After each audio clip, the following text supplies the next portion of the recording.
студенттерге арналған қосымша ақша табуға болатын 6 жұмыс. Сіз оқуыңызбен қатар қосымша уақыттарыңызда, яғни бос уақыттарыңызға қарай жұмыс жасасаңыз болады. Таза жерде жұмыс жасайсыз, жылы жерде жұмыс жасайсыз. Бұл жұмыс аса қатты белгілі бір тәжірибені талап етпейді. Сіз үйіңізде отырып жұмыс жасай аласыз. Орташа есеппен 150, 200, 250 мыңның төңірегінде ақша тауып отыр. Барлықтарыңызға сәлем. Әдеттегідей мамандық таңдау мектебі. Соңғы кездері көптеген студенттер маған ренжіп, өкпелеп жазып жатыр. Санель ханым, сіз осы оқушыларға пайдалы ақпарат бересіз, оларға контент түсіресіз, жалпы мамандықтар туралы ақпарат бересіз. Ал біз студенттер бір жақтамыз, мүлдем сіз бізге ақпарат бермейсіз, берсеңіз өте аз деп жатады. Сол себепті де сіздер айттыңыздар, біз жасаймыз. Студенттерге арналған қосымша ақша табуға болатын 6 жұмыс туралы видео түсіріп отыр. Және де оқушылар сіздерде бір бөлек әлем болып мына жақта ренжіп жүрмеңіздер. Бұл ақпарат сіздерге де қажетті болмақ. Себебі болашақта сіздер де студент боласыздар, және де студент кезіңізде де сіздерде ақша тапқыларыңыз келеді. Сол үшін міндетті түрде сіздерде қараңыздар. Ал видеоны бастамастан бұрын мен айта кеткім келіп тұрған нәрсе, біздің YouTube каналға тіркелмегендер болса, тіркеліңіздер, лайк басыңыздар, комментарий жазыңыздар, және де біздің Telegram каналда әлі тіркелмеген жан болса, біздің описанияда Telegram каналдың ссылкасы бар, соған тіркеліп алуды ұмытпаңыздар. Себебі көптеген оқушылар сұрап жатады, осы мамандық туралы айтыңызшы, немесе осы мамандық туралы білгім келеді деген секілді. Біз осы Telegram каналда әрбір мамандық туралы түсіндіріп, жазып, оған түсу үшін не жасау керек, ентіда не алу керек, жалпы грантқа түсу үшін не жасау керек, қандай университеттер, топ университеттер оны оқытады деген секілді ақпараттарды күніне 2-3 мамандықтар туралы пост жазып, рубрика жасап отыр. Егер де тіркелмеген жандар болса, оқушылар болса, студенттер болса, міндетті түрде тіркеліп алуды ұмытпаңыздар. Сонымен достар, студенттерге қосымша ақша табуға болатын 6 жұмысты білейік. Біздің тізіміміздің рейтингісіндегі 6-шы орында тұрған ол промоутерлар. Негізі сіздер де білетін шығарсыздар, көптеген магазиндердің алдында, немесе торговый центрда, немесе далада бір форма киген, бір киім киген, немесе кимей аяқта бір қағаз таратып жүрген қыздар мен жігіттер жүреді. Осы адамдарды, яғни осы жандарды біз промоутерлар деп атаймыз. Негізі бұл мамандардың, бұл жұмыстың негізгі міндеті бір өнімді адамдарға таныстыру үшін қағаздарды таратып отыру. Енді бұл жұмыстың минустары мен плюстарын білейік. Плюстардың бірі ол әрине бір аса қатты сіз қиналмайсыз, яғни келіп просто адамдарға, өтіп бара жатқан адамдарға қағаз таратуыңыз керек. Екінші плюстардың бірі гибкий график, яғни сіз оқуыңызбен қатар қосымша уақыттарыңызда, яғни бос уақыттарыңызға қарай жұмыс жасасаңыз болады. Және де егер де мысалға делік бір айдан кейін, 2 айдан кейін сіздің қызыңыздың туған күні, немесе бір жақыныңыздың бір мерекесі болса, сіздер тез арада жұмысқа тұрып, тез арада ақша тауып алсаңыз болады. Себебі көбіне промоутерлар әрбір жасаған сағатына, яғни күніне 4-5 сағат жасаса, сол жасаған сағатына дәл сол уақытта ақшасын төлейтін болады. Және де оларға сағатына 500 теңгемен 1000 теңгенің аралығында төлейді. Алматылық промоутерлер айына орташа есеппен 50 мың мен 70 мың теңгенің аралығында ақша табады. Енді минустарын айтайық. Енді түсініп тұрсыздар деп ойлаймын.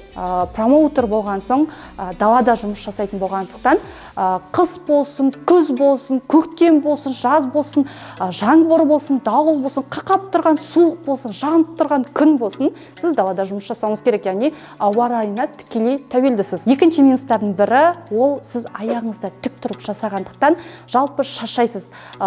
Кәдімгідей физикалық тұрғыдан шаршауыңыз мүмкін. Сол себепті де осы промоутер жұмысын мен 6-шы орынға қойған болатынмын. 5-ші орында KFC, Макдональдс, Бургер Кинг деген секілді ресторандарда жұмыс жасау. Негізі менің өзімнің студент кезімде де көптеген группаластарым, достарым осындай ресторандарда жұмыс жасаған. Себебі бұл студентке жалпы бұндай жерде жұмыс жасау әлде қайда ыңғайлырақ. Себебі сіз өзіңіздің графигіңізге қарай, өзіңіздің сабағыңызға қарай ыңғайластырып та жұмыс жасай аласыз.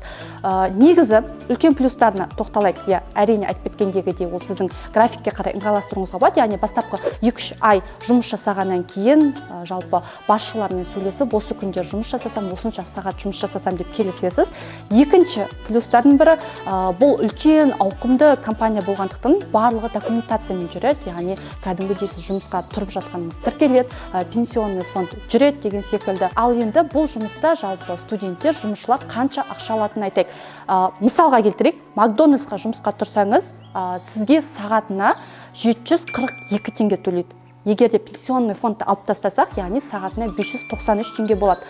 Орташа есеппен Макдональдста негізі кез келген адам 160 сағат плюс-минус жұмыс жасайды. Ол күніне санағанда 5-6 сағатты құрайды. Яғни егер де сіз айына 160 сағат жұмыс жасасаңыз, орташа айына сіз 100 000 теңгенің плюс-минус табыс табасыз.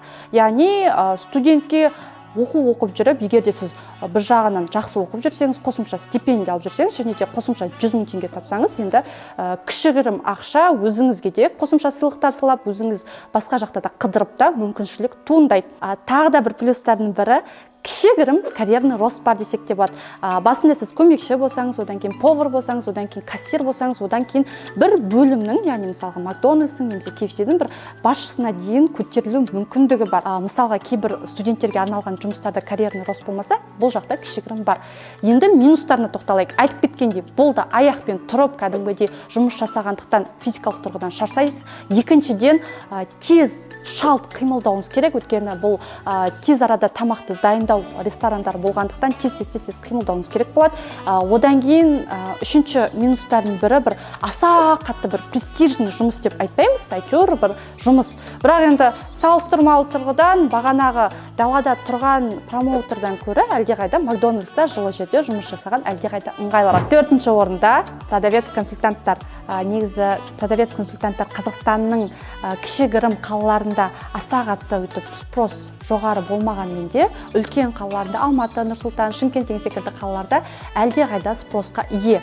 Себебі мысалға келтіретін болсақ, сіз продавец-консультант болып Сульпак, Алый паруса, Мечта деген секілді техникалық заттарды сататын магазиндерге жұмыс жасасаңыз болады, немесе әйелдер киімін, ерлер киімін сататын, немесе спортивный киімдер сататын, немесе косметика сататын жерлерде де жұмысқа тұрсаңыз болады. Продавец-консультанттарға не себепті спрос жоғары? Себебі білесіздер, үлкен қалаларда өте көп бутиктер бар, өте көп магазиндер бар, және де оны клиенттерге көмектесетін, оларға сатылым жасауға көмектесетін осы продавец-консультанттар керек болып табылады. Мысалға келтірейік, егер де сіз Алматының өзін қарасаңыз, Алматыда жай ғана тек қана әйелдер киімін сататын 2142 магазин бар екен. Енді оның ішіндегі кейбіреулер Cotton, H&M, Stradivarius деген секілді үлкен магазиндер болса, яғни оның ішінде 10-20 продавец-консультант жұмыс жасаса, кейбір магазиндер, яғни кейбір бутиктер ол 1-2 консультанттар жұмыс жасайды. Яғни осыншалықты көп магазиндерге продавец-консультанттың керегі анық екенін енді сөзсіз деп ойлаймын. Плюстарына келейік. Әрине ең бірінші плюстардың бірі ол таза жерде жұмыс жасайсыз, жылы жерде жұмыс жасайсыз, бір жағынан әдемі музыка қойып тұрады, бір далада тұрмайсыз. Негізгі продавец-консультанттардың міндеті, мысалға киімді алатын болсақ, ол келген клиентке оның размерін тауып беру, оған қажетті киімді тауып беру, және де оған келетін өзіне ұнайтын стилін таңдап беруге тырысу. Және де әрине сатылым жасауға көмектесеңіз қосымша бонустар түседі. Одан кейін тағы міндеттердің бірі киімдерді орындарына қойып, по полочкам қойып, тазалап, дұрыстап қою керек болады. Орташа есеппен продавец-консультанттар 80 000 теңгемен 150 000 теңгенің аралығында табыс табады екен. Айтып кеткенде, бұл бойынша жұмыс табу аса қатты қиын емес. Даже тағы да бір плюстардың бірі, егер де сізде ертең бір сессия болса, немесе арғы күні бір сабақтарыңыз болса, сіз үлгермесеңіз, қасыңыздағы жұмыстасыңызбен алмасып алуға да мүмкіндік бар. Яғни бұл үлкен плюстардың бірі осы продавец-консультанттардың, яғни сіз өзіңіздің сабағыңызға, өзіңіздің жалпы қажеттілігіңізге байланысты бір келтіріп жұмыс жасауға болады. Біз уже үштікке де келіппіз. Сонымен үшінші орында барабанный дробь официанттар. Негізі мен официант жұмысын үштікке қосқан себептердің бірі ол танымалдылығына, яғни адамдардың арасында, және де студенттердің арасында. Көптеген студенттер қосымша ақша табу үшін негізі официант міндетінде жұмыс жасайды. Үлкен плюстардың бірі, бұл жұмыс аса қатты белгілі бір тәжірибені талап етпейді. Яғни сіз опытыңыз болмаса да, сіз жұмысқа тұрып кете аласыз. Орташа есеппен официанттар сағатына 500 теңгемен 700 теңгенің аралығында ақша табады. Енді бағанағы жұмыстармен салыстырғанда әлдеқайда азырақ, бірақ бұл жерде официанттардың қосымша чаевые алатынын ескеру керек. Себебі егер де сіз бір қымбатырақ ресторандарда жұмыс жасасаңыз, қымбатырақ бір кафешкелерде жұмыс жасасаңыз, сіздің чаевыйларыңыз да көбірек болады. Яғни кейбір чаевыйлар мысалы 200 теңге болса, кейбіреулері 10 мың, 15 мың теңгенің көлемінде болып, сіз біршама ақша тапсаңыздар да болады. Үлкен минустардың бірі, менің достарымда да білем, мысалға официант болып жұмыс жасаған, сабақтарымен мүлдем үлгермейтін. Себебі бұл жерде графикті сіз қоймайсыз, сіз белгілі бір қойылған график бойынша жұмыс жасайсыз, мысалға таңғы 10-нан кешкі 6-ға дейін деген секілді. Соның әсерінен көптеген менің достарым сабақтарымен үлгермей, не сабағы жайында, не оқу жайында, не жұмысы бір жайында болып қалып, жалпы үлгермей жатады. Және де осы жерде прям маңызды ақпарат айтқым келіп тұрғаны, егер де сіз студенттік, жалпы бірінші, екінші курстың студенті болсаңыздар, бастапқыда жұмыс жасамай тұра тұрғандарыңыз жақсы. Тем более бірінші курста, өйткені бірінші курста сіз әлі системаға үйренесіз, жалпы қалай болатын сессия, мидтерм деген секілді нәрселерді білмейсіз. Және де егер де сіз бір жағынан оқуды алып, бір жағынан келмей жатып, бірден жұмысқа тұрып кетсеңіз, екі кеменің басын ұстап, бір жағынан жалпы суға кетесіз деген сөз ғой. Сол себепті де екінші курстың соңына таман жұмыс жасасаңыздар, барлығына үйренген кезде, мұғалімдермен танысқан кезде уже асықпай жұмыс жасасаңыздар болады. Бірінші курс кезінде шамалы шыдай тұрыңыздар. Окей? Идеальный жұмыстардың бірі, яғни студенттерге идеальный жұмыстардың бірі, екінші орындағы жұмыс ол фрилансерлер. Мен үнемі айтам, жалпы үнемі сіздерге кеңес беретін жұмыстардың бірі болып табылады. Егер де сіз бір дизайнер болсаңыз, монтажер болсаңыз, немесе бір фотограф болсаңыз, копирайтер болсаңыз, таргетолог болсаңыз, интернет-маркетолог болсаңыз, белгілі бір сайтта жасайтын болсаңыз, фрилансер жұмысы, немесе сіз қызықсаңыз, фрилансер жұмысы жалпы идеальный деп айтамын. Себебі үлкен плюстардың бірі, сіз үйіңізде отырып жұмыс жасай аласыз, қосымша табыс таба аласыз, және де сіз өзіңіздің ұнайтын бағытыңыз бойынша, өзіңіздің қалайтын бағытыңыз бойынша тәжірибе жинап, кәдімгідей бір жағынан тәжірибе, бір жағынан кейстер, бір жағынан ақша табасыздар. Мысалға айтып кеткенде Макдональдс немесе промоутер деген секілді, продавец-консультант деген секілді жұмыстарда сізде просто уақытыңыз андай зая кетсе, яғни белгілі бір ол жерден үлкен қатты тәжірибе алмасаңыз, бұл бағытта сіз кәдімгідей өзіңіздің болашақ мамандығыңызға кәдімгідей тәжірибе жинауға болады. Сол үшін де мен үлкен кеңес беретін бағыттардың бірі осы фрилансер жұмысы. Мысалға делік, қазіргі таңда осы видеоны монтаждап отырған жігіттер фрилансер, ол мүлдем Алматыда емес, мүлдем басқа қалада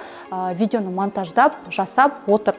Тағы да бір мысал, біздің Telegram каналымызды қазіргі таңда жүргізіп, сіздерге қызықты ақпарат беріп отқан Telegram менеджерімізде, яғни Айда деген қыз, ол да 3-ші курстың студенті, Орал қаласында. Мен оны өзім түкте көрмеген, жалпы былайынан көрмеген, таныспаған, бірақ соның өзінде де қазіргі таңда сіздерге ол үйінде отырып керекті ақпараттар жазып, қосымша табыстап отыр. Фрилансердің тағы да бір плюстардың бірі, ол сіз тек қана бір жұмысқа тәуелді болмайсыз, яғни бірнеше проекттерді алып, мысалға жаңағы біздің Telegram менеджеріміз, яғни Айда, мен секілді бірнеше проекттерді алып, қазіргі таңда бірнеше проектпен ақша тауып, орташа есеппен 150, 200, 250 мың төңірегінде ақша тауып отыр. Сол себепті де сіздер, егер де бір бағытты қызығып жүрсеңіздер, қосымша курстар оқып алып, жалпы ақша тапсаңыздар болады. Бірінші орынға да жеттік. Бірінші орында репетиторлар. Егер де сіз бір пәннен немесе бір жалпы бағытта мықты болсаңыз, репетитор болып та жұмыс жасап, қосымша ақша табуға болады. Мысалға менің өзім екінші курстың соңында домбырадан жақсы болдым, домбырадан да репетитор болған болады. Одан бөлек, жалпы химияны енді да таңдағандықтан, химиядан жақсы болғандықтан, қосымша химиядан да 7-8 сыныптың оқушыларына да сабақ беріп, ақша тапқан болатын. Не себепті репетиторлар алғашқы орында?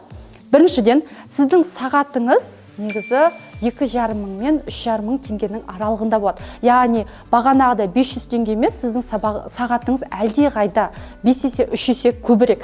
Яғни бір сағатта сіз біраз ақшаны тауып аласыз. Негізі сіз мықты университеттерге грантқа түссеңіз, жоғарғы балл жинасаңыз, оны сіздердің жалпы оқушыларыңыздың ата-аналары бағалайды. Яғни мысалға топ университеттерге грантқа түсу оңай емес екенін ата-аналар да біледі. Сол кезде сізді кәдімге айта аласыз, мен осынша балл жинағам, осыншалықты нәтиже көрсеткем, математикадан осыншалықты болған, және де сол себепті де сіздің балаңызға мен математикадан, немесе биологиядан, немесе химиядан, немесе физикадан кәдімге көмектесе аламын. Немесе сіз қосымша осындай домбыра, қобыз деген секілді бағыттарды қызықсаңыз, немесе сол жағынан кәдімгідей жақсы болсаңыз, онда о жақтан да қосымша сабақ берсеңіз болады.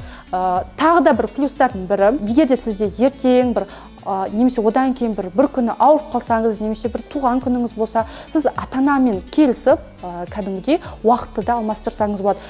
Айтып кеткендей, бұл жалпы бағытта сағатына 2,5–3,000 теңге төлегендіктен сіз күніне бір 2-3 оқушыны алсаңыз да жетіп артылады. Оқушылардың да сіздің де сабағыңыз жалпы күндізгі уақыт болғандықтан, екеуіңіздің де көбіне бос уақыттарыңыз кешкі уақыт болғандықтан, жалпы графикпен қиын болмайды, келісіп алып, ыңғайластырып, сол кешкі уақытқа да қойсаңыздар болады.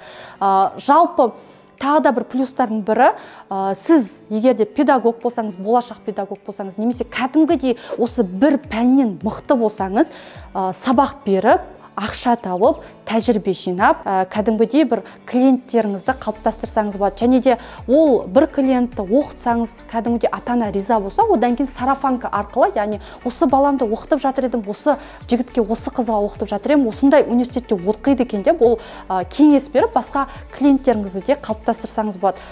Өте мықты жұмыстардың бірі деп айтам.